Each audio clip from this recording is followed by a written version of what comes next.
Auspician este programa empresas con responsabilidad vial. Copsa, La Fernandina Neumáticos, Florería La Capilla, Cardiomóvil, Un Vecino Médico, Álvaro Jimeno Turismo, ProAudio, Soundcar, Practic Yeso, Construcciones en Seco, Letras del Este, Comunicación Visual, Taller Gospodinov, La Casa del Carburador, La Sandwichería, Parrilla y Restaurante El Tonel y Diluso Vehículos.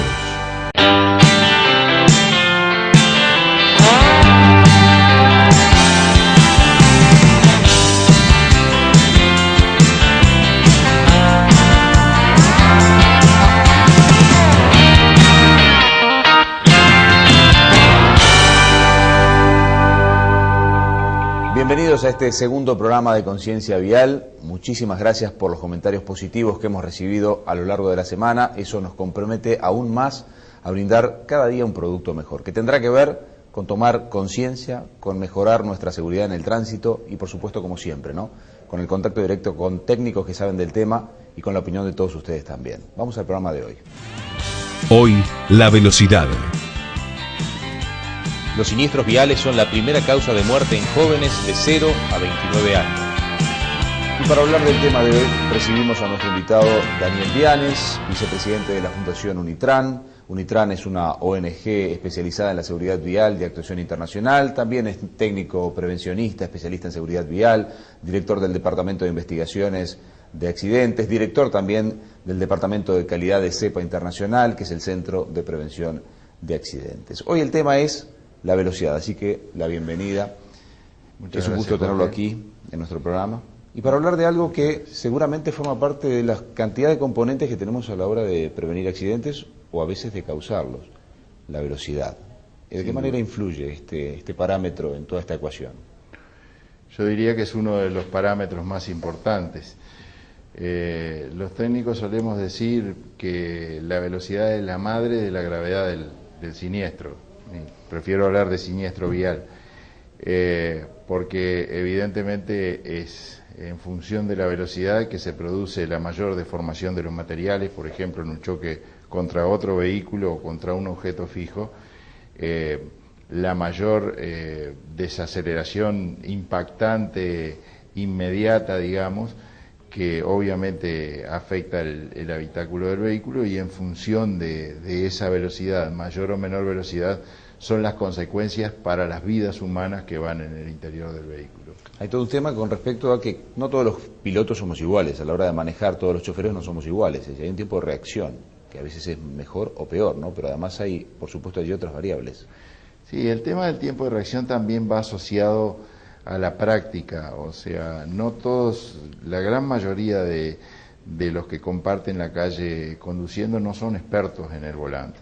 Entonces lo que sucede es que muchas veces ponen un automóvil a velocidad sin saber cómo van a hacer para pararlo, porque con la tecnología que hay hoy día es muy fácil poner un automóvil a velocidad en muy breves instantes. El asunto es cuando se genera un hecho que obliga al conductor a frenar o a tomar una decisión, y ahí es donde el tiempo de reacción, pero también el miedo, eventualmente el pánico en el que pueda entrar el conductor, hace su efecto nefasto. Obviamente hay un tiempo de reacción.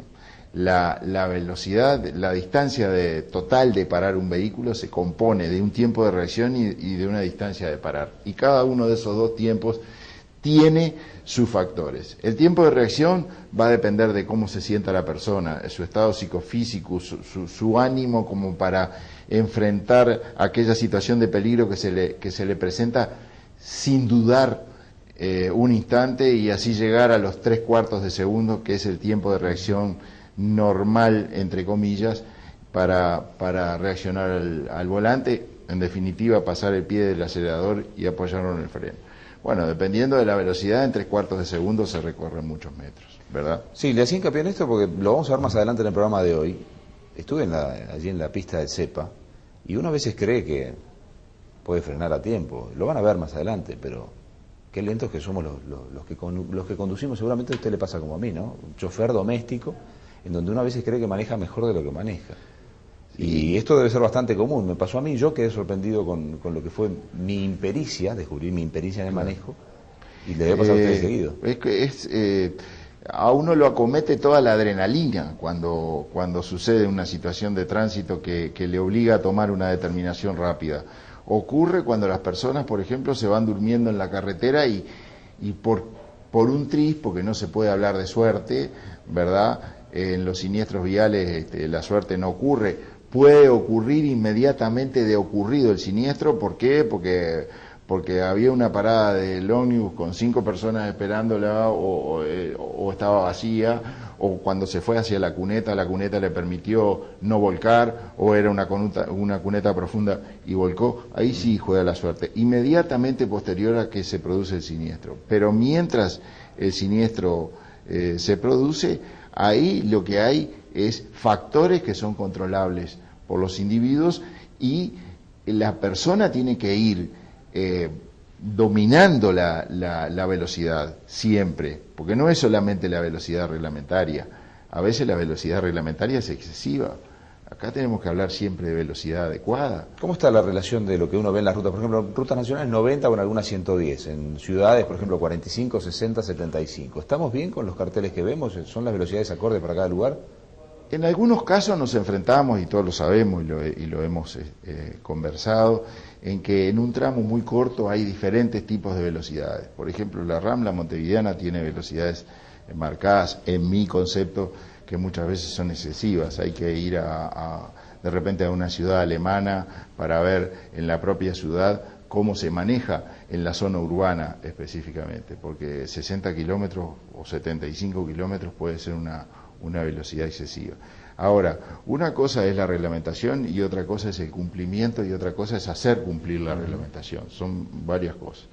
O sea, tenemos falencias importantes a nivel nacional. Pero ¿cuáles son los criterios para decir, bueno, acá en esta ruta son 90 kilómetros por hora, en esta Rambla de Punta del Este son 60, 45, 75? Es decir, ¿cuáles son los criterios?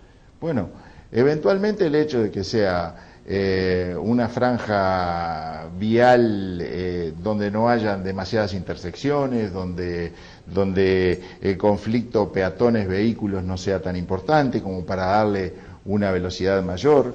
El asunto es que si estamos en una zona urbana, el peatón muchas veces puede cruzar por cualquier parte y no lo podemos condenar porque esté cruzando mal en un lugar inadecuado. Entonces, son criterios que establecen los ingenieros viales que pueden ser en la teoría así, pero que después en la práctica significan velocidades excesivas. La gente no cumple con los 45 kilómetros, menos va a cumplir si le decimos que circule a 30, claro, ¿verdad? Eso también es una realidad. Pero los controles de velocidad, una vez que la reglamentación dice qué velocidad debe hacerse en cada tramo, tiene que haber controles que hagan que la gente vaya a esa velocidad. Uruguay tiene distancias cortas en comparación con otros lados.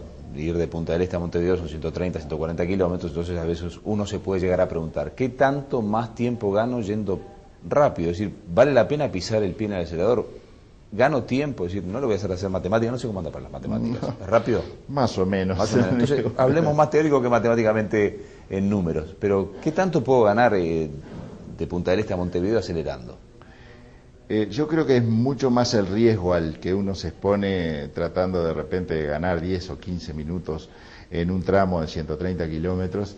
En la zona urbana se ve mejor todavía el trayecto de repente del centro a Pocitos o del centro a Carrasco, por nombrar Montevideo, ¿verdad?